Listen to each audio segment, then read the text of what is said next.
नमस्कार। चौराग्रगण्यम पुरुषम नमामि। नमो नमः बच्चों। मुझे विश्वास है आप लोग घर पे बहुत अच्छे तरह से रह रहे होंगे और हम लोग बहुत मेहनत कर रहे हैं। अभी तक फर्स्ट और सेकंड चैप्टर हमने कर लिया है सेवेंथ का। आज हम तृतीय पाठ तीसरा चैप्टर करने जा रहे हैं। आपको पता है कल को मैंने इसको लिखने के लिए दिया था। आज आप लोग उसको देखते हुए इसको पढ़ेंगे। टॉपिक का नाम अथवा उस शीर्षक है श्रद्धावान लभते ज्ञानम। श्रद्धावान ज्ञानम लभते मतलब श्रद्धा रखने वाला बच्चा ही ज्ञान को प्राप्त करता है। अर्थात गुरु से तर्क तो करना चाहिए लेकिन कुतर्क नहीं करना चाहिए। और यदि कुतर्क किए बिना ही निरंतर अपने अध्ययन को जारी रखता है तो वह अवश्य ही ज्ञान को प्राप्त कर लेता है। यह जो पद्य है यह पद्य का एक भाग है, गीता से लिया गया है। श्रद्धावान लभते ज्ञानम तत्परः सम्यतेन्द्रियः ज्ञानम लब्ध्वा पराम शांति मचेनाधिगच्छति।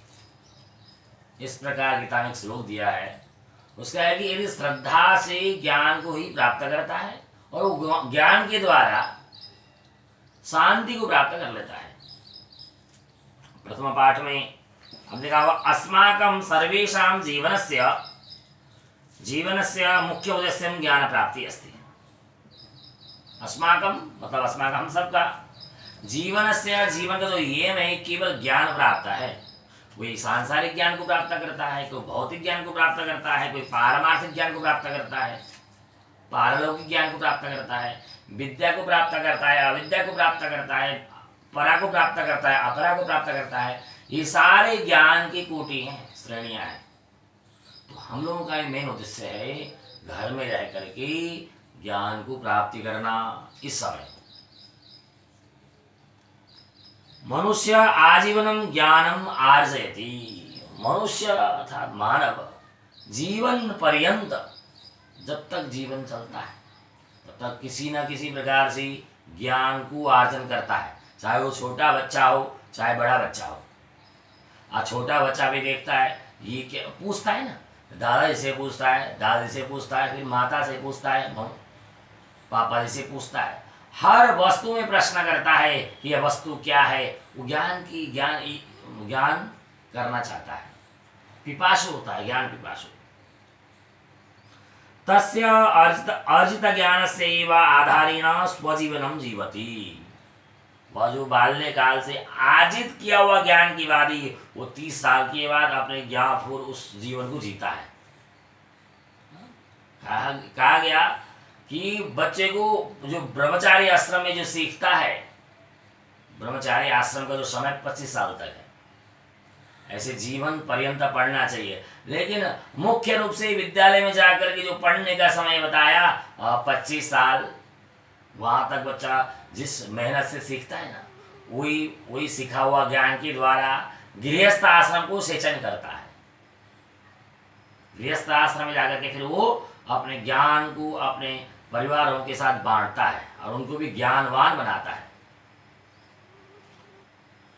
यस्य समीपे बहु ज्ञानम भवति स लोके विद्वान मन्यते। यस्य समीपे जिसके पास बहु ज्ञानम भवति ज्ञान का भंडार होता है, अधिक ज्ञान होता है। ज्ञान का कोई सीमा तो है नहीं। हम ये कह सकते हैं ज्यादा ज्ञान वाला कि विद्वान सर्वत्र पूज्यति। कहा ना, विद्वान हर जगह पूजित होता है। आप लोगों ने पढ़ा भी, न चौरहार्यम न च राजहार्यम न भ्रातृभाज्यम न च भारकारी व्ययीकृते वर्धते वरित्यम विद्याधनम सर्वधनम प्रदानम। विद्याधन अथवा ज्ञान रूपी जो धन है सभी धनों में श्रेष्ठ धन माना जाता है और वो धन पूजित है। स्वदेशी पूज्यति राजा विद्वान सर्वत्र पूज्यति, ऐसा उदाहरण आते हैं। राजा तो अपने देश में ही पूजित होता है लेकिन जो विद्वान है हर जगह पूजित होता है। इसलिए कहा गया विद्वान मनोज्ञान ज्ञानवान भव। विद्वान सर्वत्र हर जगह पूज्य एतत् कथनमपि प्रसिद्धम अस्ति। यह जो विद्वान सर्वत्र पूज्यते यह कथन भी प्रसिद्ध ही है, आप भी जानते हैं। ज्ञान से प्राप्ति गुरु आचार्य से वा सकाशात भवति। ज्ञान से प्राप्ति मतलब ज्ञान की जो प्राप्ति है कैसे होती है? गुरु अथवा आचार्य के पास में जाकर ही होता है। शास्त्र ने कहा गुरु के पास कैसे जाना? श्रद्धावान होके जाना। कैसे जाना? श्रद्धावान होके जाना, कुतर्क नहीं करना। यदि समझ में नहीं आए तो मधुर स्वर से पूछना, लेकिन मुझे समझ में नहीं आया ऐसे बातें नहीं। श्रद्धावान होके पूछना। परंतु तस्य अभ्यास पुस्तकीन स्वाध्याय च भवति। ज्ञान तो गुरु के पास जाके ही होता है, लेकिन उसको बार बार अभ्यास करने की आवश्यकता है। वो पुस्तक के द्वारा अथवा अभ्यास से ही होता है। अभ्यास, बार बार अभ्यास करना है। हमने मैथ का काम हो चाहे संस्कृत से कार्यमस्ति कस्यापि कार्यं वर्तते बारं बारं भूयो भूयो वयम अभ्यासं कृत्वा तस्य परिणामं शोभनं कर्तुं शक्नुमः। अच्छा कर सकते हैं यदि हम सरलता से और विनय भाव के साथ पढ़ते हैं तो ज्ञान चिरस्थायी हो सकता है। प्राचीन कालात् एव अस्माकं देशे ज्ञान परंपरा समृद्धा अस्ति। प्राचीन कालात् मतलब प्राचीन काल से ही हमारे देश में ज्ञान की जो परंपरा है बहुत समृद्ध है। हाँ, पहले श्रुति के बाद उपनिषद, उपनिषद के बाद रामायण, महाभारत, पुराण आदि बहुत सारे ज्ञान की गंगा पुस्तक है हमारे पास। ये अभी से नहीं, मुझे लगता है इसलिए हाँ आपने भी सुना होगा कि प्राचीन काल से ही हमारा देश क्या रहा है, सभी देशों का गुरु रहा है, सबको शिक्षा देने वाला रहा है। चाहे विवेकानंद से लेकर के, विवेकानंद का नाम आपने सुना है, उन्होंने वहाँ पे अपना ज्ञान का जो गंगा है जाके बहाया था, बाहर जा करके विश्व गुरु के नाम से प्रसिद्ध हुए। हमारा देश विश्व गुरु है, इस प्रकार प्रसिद्ध है क्योंकि प्राचीन काल से ही हमारे ऋषि मुनि जो थे ज्ञान में लिप्त रहते थे। गीतायाम श्री कृष्ण वदति नहि ज्ञानेन सदृशं पवित्रम इह विद्यते। गीता आपने सुना होगा, महाभारत का एक छोटा सा पर्व है, उस पर्व के अंतर्गत गीता प्राप्य है।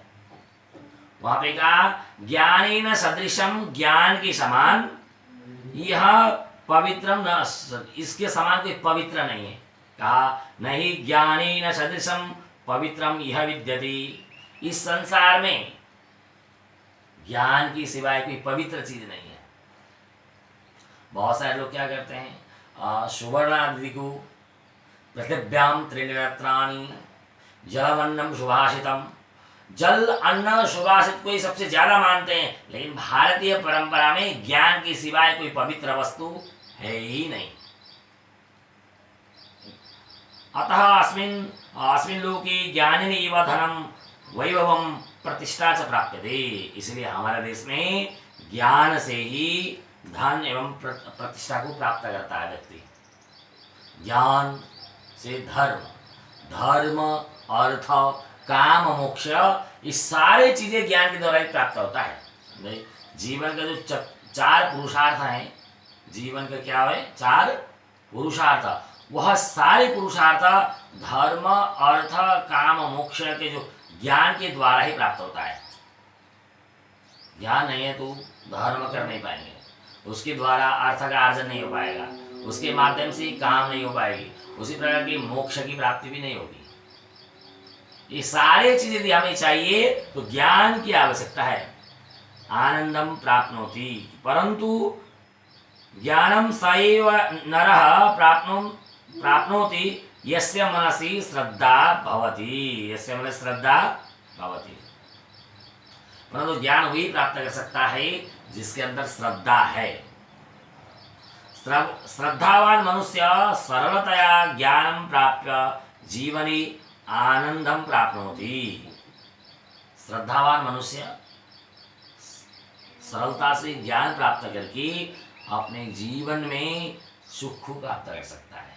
भौतिक सुख, लौकिक सुख, यह लौकिक सुख, पारलौकिक सुख, जितने भी प्रकार के सुख बताए हैं, 24 प्रकार के दुख भी बताए हैं। न्याय शास्त्र, सांख्य शास्त्र 3 प्रकार का दुख बताता है। इन सारे दुखों से निवृत्ति प्राप्त करने की एक ही माध्यम है, वह है ज्ञान की प्राप्ति। स बालकः विद्यालयम् आगत्य कलहं करोति, सर्वत्र मालिन्यं प्रसारयति। यह विद्यार्थी, जो विद्यार्थी विद्यालय आकर कलह करता है, झगड़ा करता है, वह हर जगह मालिन्यम, अज्ञान ही फैलाता है। क्या फैलाता है? अज्ञान ही फैलाता है। यदा कला अध्यापकम च निंदति। कभी कभार तो अध्यापक भी कहते हैं कि बच्चा अधिक कलह करता है। अध्यापक भी परेशान हो जाते होंगे, लेकिन परेशान होना नहीं चाहिए। स बालकः कदापि ज्ञानम न प्राप्नोति। वह बालक कभी ज्ञान प्राप्त नहीं करता है। कौन? जो बच्चा श्रद्धावान नहीं है।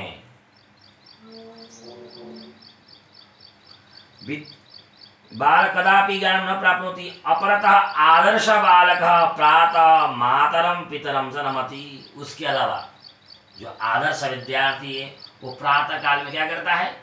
माता पिता को चरणों को वंदना करता है, चरण स्पर्श करता है। यम माता पितरौ क्लेशम सहति संभवे निधनाम, ऐसा कहते हैं। माता पिता को कष्ट, माता पिता की हमें प्राप्त करने में जो कष्ट हुआ है, उस कष्ट को हम हजारों साल तक भी उसको दूर नहीं कर पाएंगे।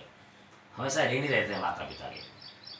और उन माता पिता ने जो प्राप्त जो कष्ट है, वो यदि हम निरंतर हमें उनका दर्शन करते हैं, उनकी सेवा करते हैं, बातों को मानते हैं, तो हो सकता है हम लोग उससे धीरे धीरे मुक्त हो सके, लेकिन मुक्त नहीं हो पाएंगे।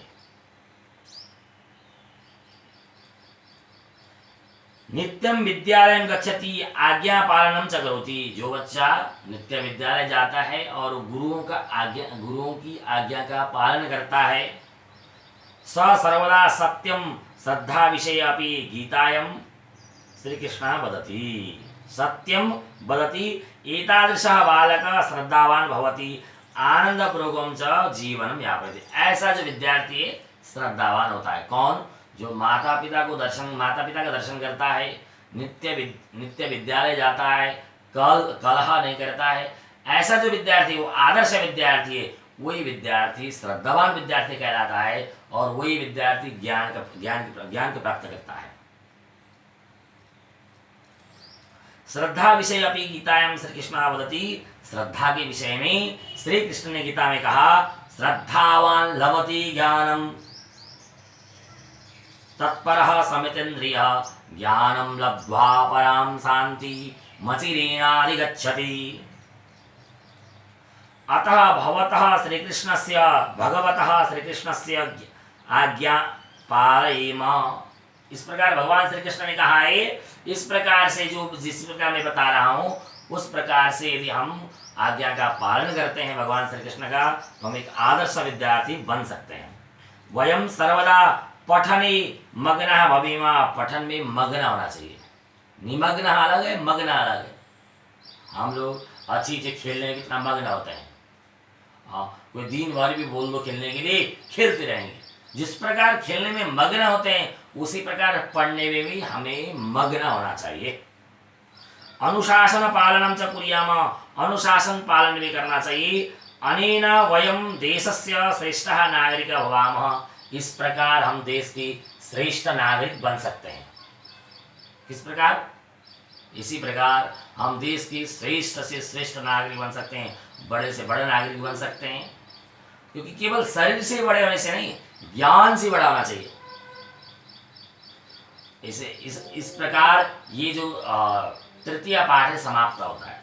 तृतीय पाठ का लक्ष्य यही है कि बच्चे के अंदर श्रद्धा उत्पन्न हो, और वह श्रद्धा से ही ज्ञान की प्राप्ति कर सकता है। ज्ञान से ही एक श्रेष्ठ नागरिक बन सकता है। इसलिए सबसे पहले हमारे अंदर श्रद्धा का भाव उत्पन्न होना चाहिए। उसके लिए सर्वप्रथम माता पिता की बात को मानना, गुरु की बात को सुनना और उसका मनन करना, निधिध्यासन करना, अनुपालन करना और अपने आप को एक श्रेष्ठ विद्यार्थी के रूप में स्थापित करना। ठीक है बच्चों, इस प्रकार से हमारा जो तृतीय पाठ है समाप्त होता है। और इससे संबंधित कोई भी आपको प्रश्न पूछना है तो मुझे फोन करके आप लोग पूछ सकते हैं, फोन करके पूछ सकते हैं और मैं आपको फोन में ही बताऊंगा। नहीं तो इसके नीचे आप लोग कमेंट करके भी पूछ सकते हैं कि किस प्रकार हम इस पाठ को अध्ययन करें। आपको समझ में नहीं आ रहा होगा तो बार बार पूछना, बार बार इस वीडियो को देखना, ताकि आप लोग अच्छे से अच्छे अंक प्राप्त कर सकें, ज्ञानवान बन सकें। नमस्कार।